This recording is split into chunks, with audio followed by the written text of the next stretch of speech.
welcome to another test Tiva drive.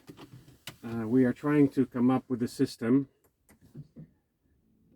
of being able to film or shoot our reviews faster and more frequently, because both myself and Paul Jr. we're both busy with our full-time jobs, so not much time to be producing and shooting and editing very long videos. By the way, our Porsche Taycan video is almost an hour long, but it's coming up. It will be uploaded to our YouTube channel very soon, so stay tuned. In the meantime, I thought I would give you another look at our Audi e-tron 2019 edition that we acquired in March of 2020 with a nice discount. Right now, even better discounts are available if you can find any. So anyways, we thought we would reply this way to a few critics of our previous comparison videos of the e-tron versus iPace, etc., and e-tron versus Model Y. There's obviously more reasons than the beautiful sunroof you see here. That is an opening sunroof with a sunshade. Yes, it was one of the criteria and one of the reasons we chose this one over iPace and Model Y, which both have fixed glass roofs without blind, just with heavy coating, but also mostly the size of the car. It sits taller and it's just more practical size in terms of the trunk, the frunk. The trunk has a large storage area under the floor, and it has a spare tire. One of the only, in fact, it's the only one that we know of, and correct me if I'm wrong, electric car with a spare tire in the trunk. But also the 3-screen arrangement here. So the main screen here, which has navigation, you can change obviously the different modes, entertainment screen and climate screen. So we like this arrangement versus Tesla main screen. We really struggled during our ownership of the Model 3, as you may remember from our previous videos, having and dealing with that screen and a lot of the functions, including some of the wiper functions, being on that main screen. So we really love coming back to the traditional car layout here. This is our first Audi, but for the last 30 years we have driven German cars such as Mercedes and BMW. So we might be slightly biased towards German cars, and we waited until a proper German full electric SUV became available. We were hoping to have a choice of the Mercedes EQC as well, which has been launched in Europe. Unfortunately, Mercedes Canada and Mercedes North America decided not to bring it here. Let me just set the navigation for speed limit right here, adaptive cruise. Audi calls it the intelligent cruise control. It will slow down ahead of curves, stop signs, stop lights, intersections, etc. It's nowhere near as advanced as Tesla's autopilot and full self-driving, but it does include a steer assist. Kind of similar to what we experienced in the Porsche Taycan. It's the same family of cars, Volkswagen, Audi, and Porsche.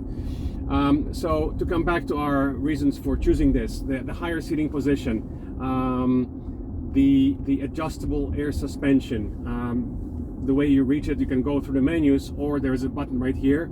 So you have the touch screens with haptic feedback, but you have some physical buttons here as well. You have the shift pedals. I just shifted into stronger regen, so it's the plus decreases regen, minus increases regen. Go figure.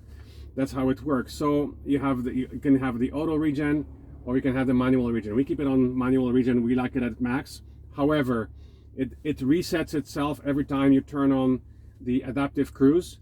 It goes back to auto regen, so you have to then again tap it twice on the minus side to go to max regen in manual mode after you use the adaptive cruise. So these are some of the items, just the practicality of the car. There is a frunk as well where you keep all the cables. Good sized trunk, high seating position, German quality. As you may know, we didn't have exactly the best experience with our Model 3 Tesla. It was, to be fair, one of the very early all-wheel drive long-range models, dual motor. But anyways, we are glad that we tried it, and in fact, during some of the service service days, there were 7 or 8 of them, we were offered a Model S as a service loaner, so we drove that one for about a month, so we had a chance to try both the Model 3 and Model S. We are really glad to be back to a traditional brand. This Audi electric is amazing.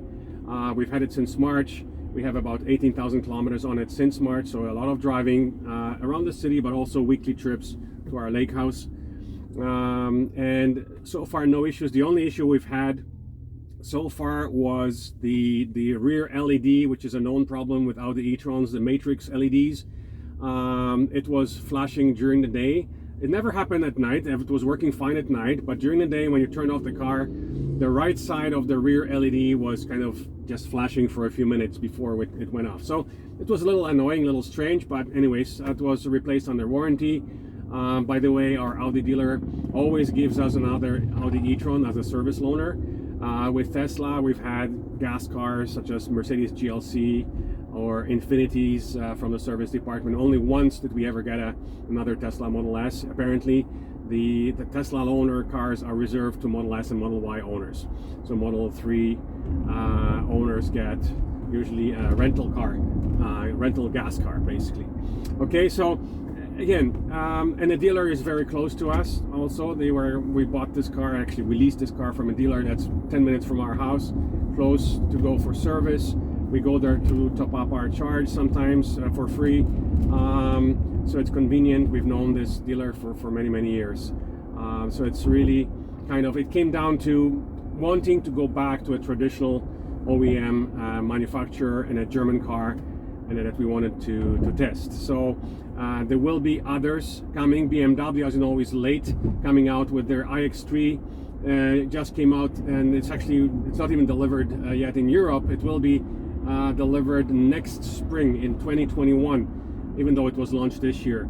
The iX5 is about to be launched, and that's the first one that will come here. iX3 is not coming to North America. iX5 will, but it won't be launched until next week, and again it won't arrive here until the earliest or very late 2021. So really our choices were down to Model Y, iPace and e-tron, and these are some of the reasons we chose it. And we really enjoy, we're glad that we chose the e-tron. It's an amazing car.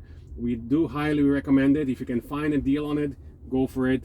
And if you have any questions about it, of course, ask away. Okay, thanks very much for watching and have a great day.